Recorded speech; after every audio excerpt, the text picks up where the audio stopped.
تیسرا منظر، جوکسٹے اندر آتی ہے۔ جوکسٹے: اے تھیبس کے شہزادوں، مجھے زیتون کی ان شاہوں اور خوشبودار بہورات انسینس کے ساتھ دیوتاؤں کی قربان گاہوں پر آنے کا خیال آیا ہے۔ ہمارا شہزادہ اپنے خواص میں نہیں ہے، اس کی اعلیٰ نصب روح خوف کے خدشات سے مغلوب ہے۔ اس کے علاوہ وہ نئی پیشگوئیوں کو پرانی پیشگوئیوں کے ساتھ ملا کر دیکھتا ہے۔ وہ ہر اس شخص کی بات سننا چاہتا ہے جو تباہی کی خبر لائے، اور میری نصیحت کا اس پر کوئی اثر نہیں ہوتا۔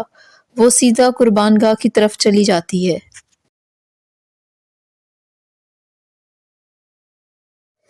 اے اپولو، چونکہ تم لائسین دیوتا ہو اور ہمارے دل کے بہت قریب ہو، اس لیے میں دعا کے لیے تمہاری طرف رجوع کرتی ہوں۔ یہ نظر قبول کیجیے اور ہمیں اس بدبختی سے نجات دلائیے۔ ہمارے دل اس وقت سخت خوفزدہ ہو جاتے ہیں جب ہم اپنے بادشاہ کو ذہنی طور پر ابتر حالت میں دیکھتے، اور ہماری حالت ایسی ہے جیسے بحری جہاز کے ملاح اپنے جہاز راہ کی ابتر حالت دیکھ کر خوفزدہ ہو جاتے ہیں۔ پیغام رساں آتا ہے۔ پیغام رساں: پیغام رساں: دوستو، بلا شبہ آپ مجھے ادھر کا راستہ بتا سکتے ہیں جہاں ڈیپس کا گھر ہے، یا بہتر یہ ہے کہ آپ مجھے یہ بتا دیں کہ اس وقت بادشاہ کہاں ہے۔ کوراگوس: اے اجنبی، یہی وہ جگہ ہے۔ بادشاہ اندر ہے اور اس کی بیوی اور اس کے بچوں کی ماں ہے۔ پیغام رساں: میں اس خوشحال گھر میں اس خاتون کے لیے جوکسٹے: آپ کے لیے بھی میری یہی خواہشات ہیں۔ آپ کی شائستگی بھی ایسی ہی قسمت کی مستحق ہے۔ لیکن اب مجھے بتائیے کہ آپ یہاں کس لیے آئے ہیں؟ آپ نے ہمیں کیا کہنا ہے؟ پیغام رساں: ملکہ صاحبہ، آپ کے گھرانے اور آپ کے خاوند کے لیے ایک اچھی خبر ہے۔ جوکسٹے: کیسی خبر؟ آپ کو کس نے بھیجا ہے؟ پیغام رساں: میں کورنتھ سے آیا ہوں۔ جو خبر لایا ہوں آپ کو خوشی دے گی، اگرچہ اس سے آپ تھوڑا بہت غمگین بھی ہو سکتی ہیں۔ جوکسٹے: کیا خبر؟ یہ ہمارے لیے بیک وقت اچھی اور بری کیسے ہو سکتی ہے؟ پیغام رساں: کورنتھ کے لوگوں نے کہا ہے کہ وہ ایڈیپس کو اپنا بادشاہ بنانا چاہتے ہیں۔ جوکسٹے: لیکن کیا بڑا پولیبس ابھی تک حکومت نہیں کر رہا؟ پیغام رساں: نہیں، موت نے اسے قبر میں سلا دیا ہے۔ جوکسٹے: آپ کیا کہہ رہے ہیں؟ کیا پولیبس مر چکا ہے؟ پیغام رساں: اگر میں جھوٹ بولوں تو مجھے موت آ جائے۔ جوکسٹے نوکرانی سے: جلدی سے محل میں جاؤ، یہ بات اپنے آقا ایڈیپس کو بتاؤ۔ اے دیوتاؤں کی پیشگوئیوں، اب کیا رہ گئی ہے تمہاری وقت؟ یہی وہ آدمی پولیبس تھا جس سے بہت عرصہ پہلے ایڈیپس بہت خوف زدہ رہا، اس خوف سے اس سے بھاگتا رہا کہ اسے قتل نہ کر دے، لیکن قسمت نے تو اس کو موت کسی اور طرح دی ہے۔ ایڈیپس اندر آتا ہے۔ ایڈیپس: پیاری جوکسٹے، آپ نے مجھے کیوں بلایا ہے؟ جوکسٹے: سنو یہ آدمی کیا کہہ رہا ہے، پھر مجھے بتانا ان مضبوط پیشگوئیوں کا کیا بنا۔ ایڈیپس: یہ آدمی کون ہے؟ میرے لیے کیا خبر لایا ہے؟ جوکسٹے: یہ کورنتھ سے آپ کے باپ کی موت کی خبر لایا ہے۔ ایڈیپس: اے اجنبی، کیا یہ سچ ہے؟ مجھے اپنے الفاظ میں بتاؤ۔ پیغام رساں: میں اس سے زیادہ وضاحت سے نہیں بتا سکتا، بادشاہ مر چکا ہے۔ ایڈیپس: کیا اس کی موت بغاوت کی وجہ سے ہوئی ہے یا بیماری کے حملے سے؟ پیغام رساں: معمولی سی بات نہیں، اسے موت کی نیند سلا دیا۔ ایڈیپس: تو کیا یہ بیماری تھی؟ پیغام رساں: جی ہاں، اس کا بڑھاپا بھی۔ ایڈیپس: انسان کو ڈیلفی کی قربان گاہ دیوتا کا کیوں احترام کرنا چاہیے، یا ان پرندوں کی طرف کیوں توجہ دینی چاہیے جو اس کے سر کے اوپر چیختے چلاتے ہیں؟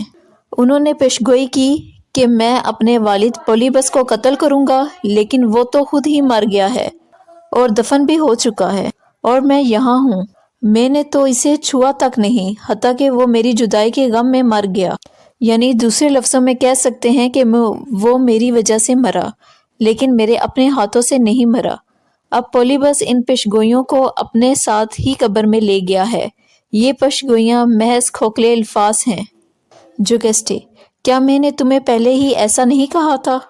ایڈیپس: آپ نے کہا تو تھا، لیکن میرے بجھے ہوئے دل نے مجھ سے بے وفائی کی۔ ایڈیپس: تو کیا میں اب ان پیشگوئی کے دوسرے حصے، یعنی اپنی ماں کے بستر پر سونے کے خوف سے آزاد ہو جاؤں؟ جوکسٹے: آدمی اس دنیا میں خوفزدہ کیوں ہو؟ چونکہ قسمت ہم پر حکمرانی کرتی ہے اور کسی چیز کی بھی پیشگوئی نہیں کی جا سکتی۔ انسان کو زمانہ حال کی ہی فکر کرنی چاہیے۔ تمہیں اپنی ماں کے ساتھ سونے کا اب مزید خوف نہیں ہونا چاہیے۔ بہت سے لوگ خواب میں اپنی ماؤں کے ساتھ لیٹ چکے ہیں۔ کوئی معقول آدمی ایسی باتوں سے پریشان نہیں ہوتا۔ ایڈیپس: کہتی تو تم ٹھیک ہو، لیکن اگر میری والدہ ابھی تک زندہ نہ ہوتی تو کوئی مسئلہ نہ تھا، لیکن وہ زندہ ہے، میں خوفزدہ ہوئے بغیر نہیں رہ سکتا۔ جوکسٹے: لیکن تمہارے والد کی موت کی خبر تمہارے لیے بڑی اچھی ہے۔ ایڈیپس: بہت اچھی تو ہے، لیکن پھر بھی مجھے زندہ عورت کا خوف ہے۔ پیغام رساں: مجھے بتائیے کون ہے وہ عورت جس سے آپ خوفزدہ ہیں؟ ایڈیپس: اے شخص، یہ میروپی ہے جو بادشاہ پولیبس کی بیوی ہے۔ پیغام رساں: میروپی خوفزدہ؟ آپ کو اس سے کیوں خوفزدہ ہونا چاہیے؟ ایڈیپس: دیوتاؤں کی ایک پیشگوئی کی وجہ سے ایک خوفناک بات ہے۔ پیغام رساں: کیا آپ مجھے بتا سکتے ہیں، یا آپ نے کسی اور کو نہ بتانے کی قسم اٹھا رکھی ہے؟ ایڈیپس: میں تمہیں بتا سکتا ہوں اور بتاؤں گا۔ اپالو نے اپنے غیب دانوں کے ذریعے سے بتایا کہ میں وہ آدمی ہوں جو اپنی ماں سے شادی کرے گا اور اپنے باپ کو اپنے ہاتھوں سے قتل کرے گا۔ اس لیے اتنے سالوں میں کورنتھ سے دور ہی رہا اور کوئی نقصان نہیں ہوا، اگرچہ یہ میرے لیے بہت خوشی کی بات ہے کہ میں اپنے والدین کو دوبارہ دیکھ پاتا۔ پیغام رساں: کیا اس خوف نے آپ کو کورنتھ چھوڑنے پر مجبور کیا؟ ایڈیپس: تو کیا تم چاہتے ہو کہ میں اپنے والد کو قتل کر دیتا؟ پیغام رساں: جہاں تک اس بات کا تعلق ہے، آپ کو میری سنائی ہوئی خبر پر پختہ یقین کرنا چاہیے۔ ایڈیپس: اگر آپ مجھے پختہ یقین کرا دیں تو میں آپ کو انعام دوں گا۔ پیغام رساں: میں تسلیم کرتا ہوں کہ انعام والی بات میرے ذہن میں بھی تھی۔ میرا خیال تھا کہ جب آپ کورنتھ تشریف لائیں گے تو مجھے انعام دیں گے۔ ایڈیپس: نہیں، میں اپنے والدین کے قریب کبھی نہیں جاؤں گا۔ پیغام رساں: بیٹے، تم ابھی تک نہیں جانتے کہ تم کیا کر رہے ہو۔ ایڈیپس: آپ کا کیا مطلب ہے؟ خدا کے لیے مجھے بتائیے۔ پیغام رساں: کیا اپنے گھر کورنتھ نہ جانے کی تمہاری یہ وجوہات ہیں؟ ایڈیپس: میں نے تمہیں بتایا ہے کہ مجھے ڈر ہے کہ پیشگوئی کہیں درست ثابت نہ ہو جائے۔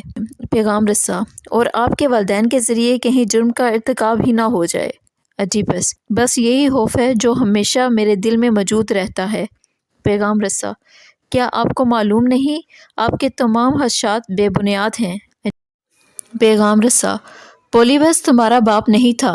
ایڈیپس: وہ میرا باپ نہیں تھا؟ پیغام رساں: وہ اسی طرح آپ کا باپ نہیں تھا جس طرح میں آپ سے بات کر رہا ہوں آپ کا باپ نہیں ہوں۔ ایڈیپس: لیکن آپ تو میرے کچھ نہیں لگتے۔ پیغام رساں: اسی طرح اس کے ساتھ بھی تمہارا کوئی رشتہ نہ تھا۔ ایڈیپس: لیکن وہ مجھے بیٹا کیوں کہتا تھا؟ پیغام رساں: میں بتاتا ہوں۔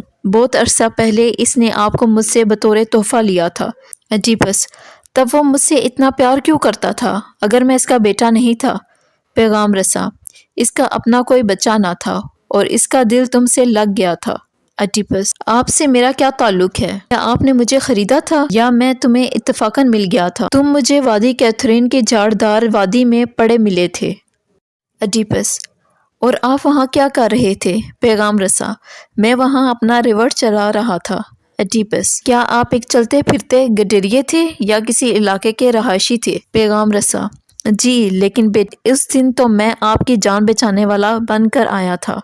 ایڈیپس: آپ نے مجھے کس چیز سے بچایا تھا؟ پیغام رساں: یہ بات آپ کے ٹخنے آپ کو بتا سکتے ہیں۔ ایڈیپس: اے اجنبی، آپ میرے بچپن کے اس درد کی باتیں کیوں کر رہے ہیں؟ پیغام رساں: میں نے ان رسیوں کو کھولا تھا جس سے تمہارے ٹخنے آپس میں بندھے ہوئے تھے۔ ایڈیپس: جہاں تک مجھے یاد ہے میرے جسم پہ ان کے نشانات ہوا کرتے تھے۔ پیغام رساں: یہی وجہ ہے کہ آپ کو یہ نام ایڈیپس سوجے ہوئے پاؤں والا دیا گیا۔ ایڈیپس: او خدایا، یہ میرا باپ تھا یا میری ماں تھی جس نے یہ کام کیا؟ مجھے بتاؤ۔ پیغام رساں: مجھے معلوم نہیں، جس آدمی نے آپ کو میرے حوالے کیا تھا مجھ سے بہتر طور پر بتا سکتا ہے۔ ایڈیپس: کیا یہ آپ نہیں تھے جسے میں ملا تھا بلکہ کوئی اور تھا؟ پیغام رساں: وہ ایک اور گڈریا تھا جس نے آپ کو میرے حوالے کیا تھا۔ ایڈیپس: وہ کون تھا؟ کیا آپ بتا سکتے ہیں کہ وہ کون تھا؟ پیغام رساں: میرا خیال ہے کہا جاتا تھا کہ وہ لیوس کے لوگوں میں سے ہی تھا۔ ایڈیپس: آپ کا مطلب ہے وہی لیوس جو کافی عرصہ پہلے یہاں بادشاہ ہوا کرتا تھا؟ پیغام رسا: جی ہاں، یہ بادشاہ لیوس وہ آدمی اس گٹریوں میں سے ہی ایک تھا۔ ایڈیپس: کیا وہ ابھی زندہ ہے؟ کیا میں اسے مل سکتا ہوں؟ پیغام رسا: یہاں کے لوگ ایسی باتوں کے بارے میں بہت اچھی طرح جانتے ہوں گے۔ ایڈیپس: کیا یہاں کوئی شخص اس گٹریے کے بارے میں جانتا ہے جس کے بارے میں یہ بات کر رہا ہے؟ کیا آپ نے ان چراگاہوں میں یا شہری علاقے میں کہیں دیکھا ہے؟ اگر آپ نے دیکھا ہے تو مجھے بتائیں، یہی وقت ہے تمام باتیں واضح ہو جائیں گی۔ کوراگوس: میرے خیال میں جس آدمی کا یہ ذکر کر رہا ہے یہ وہی گٹیریا ہے جسے آپ نے پہلے بلا بھیجا ہے۔ شاید جوگسٹے آپ کو کچھ بتا سکے۔ ایڈیپس: خاتون، کیا آپ اس شخص کے بارے میں کچھ جانتی ہیں؟ کیا یہ وہی آدمی ہے جسے ہم نے بلوایا ہے؟ کیا یہ وہی آدمی ہے جس کا ذکر گٹیریا کر رہا ہے؟ جوگسٹے: اس کے بارے میں کیوں سوچتے ہو؟ اس گٹیریا کو بھول جاؤ، سب کچھ بھول جاؤ، یہ بات چیت محض وقت کا ضیاع ہے۔ ایڈیپس: آپ یہ کیسے کہہ سکتی ہیں جبکہ میری حقیقی پیدائش کے تمام ثبوت میرے پاس موجود ہیں؟ جوگسٹے: خدا کے واسطے ہمیں مزید سوال جواب بند کر دینے چاہیے۔ کیا آپ کی زندگی کی آپ کے لیے کوئی اہمیت نہیں؟ میرا تو اپنا دکھ ہی مجھ سے برداشت نہیں ہوتا۔ ایڈیپس: آپ کو میرے پیدائشی پس منظر کی وجہ سے پریشان ہونے کی کوئی ضرورت نہیں۔ فرض کریں میری ماں ایک غلام تھی اور غلام خاندان میں پیدا ہوئی تھی تو تب بھی تمہاری عزت کم نہیں ہوگی۔ جوگسٹے: میری بات غور سے سنیے، میں آپ سے التجا کرتی ہوں یہ کام مت کریں۔ ایڈیپس: میں آپ کی بات نہیں سنوں گا، سچ کو سامنے آنا چاہیے۔ جوگسٹے: میں جو کہتی ہوں وہ تمہارے بھلے کے لیے ہے۔ ایڈیپس: یہی بھلا میرے صبر کا پیمانہ توڑ رہا ہے، مجھے ایسے بھلے کی ضرورت نہیں۔ جوگسٹے: آپ انتہائی محلی غلطی کر رہے ہیں، خدا کرے آپ کو اپنے بارے میں کچھ پتہ نہ چلے۔ ایڈیپس نوکروں سے: تم میں سے کوئی جائے اور گٹریے کو بلا لائے، اس عورت کو اپنے شاہی حسب و نسب کی شیخیاں بگاڑنے دو۔ جوگسٹے: آہ قابل رحم شخص، صرف یہی الفاظ ہیں جو اس وقت میں آپ کے لیے استعمال کر سکتی ہوں اور ان کے علاوہ میرے پاس کوئی اور لفظ نہیں ہے۔ جوگسٹے محل سے چلی جاتی ہے۔ کوراگوس: ایڈیپس وہ ہمیں چھوڑ کر کیوں چلی گئی؟ وہ اتنے افسوسناک انداز میں کیوں چلی گئی؟ مجھے اس کی خاموشی سے خوف آ رہا ہے، لگتا ہے کوئی بہت خوفناک بات ہونے والی ہے۔ ایڈیپس: جو ہوتا ہے ہونے دو، ہوا میری پیدائش کتنے ہی گھٹیا خاندان میں کیوں نہ ہو، مجھے لازماً اس کے بارے میں پتہ لگانا ہے۔ ایک عورت کی طرح شاید یہ ملکہ بھی میرے گھٹیا پس منظر کے بارے میں سوچ کر شرمندہ ہو رہی ہے، لیکن میں تو قسمت کی دیوی فارچون کی اولاد ہوں، میری عزت کم نہیں ہو سکتی۔ قسمت کی دیوی میری ماں ہے اور گزرے ہوئے مہینے میرے بھائی ہیں جنہوں نے مجھے امیر اور غریب دونوں حالتوں میں دیکھا ہے۔ اگر معاملہ اسی طرح کا ہے تو میں کیوں خواہش کروں کہ کاش میں کوئی اور ہوتا، میں اپنی پیدائش کے بارے میں جان کر خوش کیوں نہ ہوں۔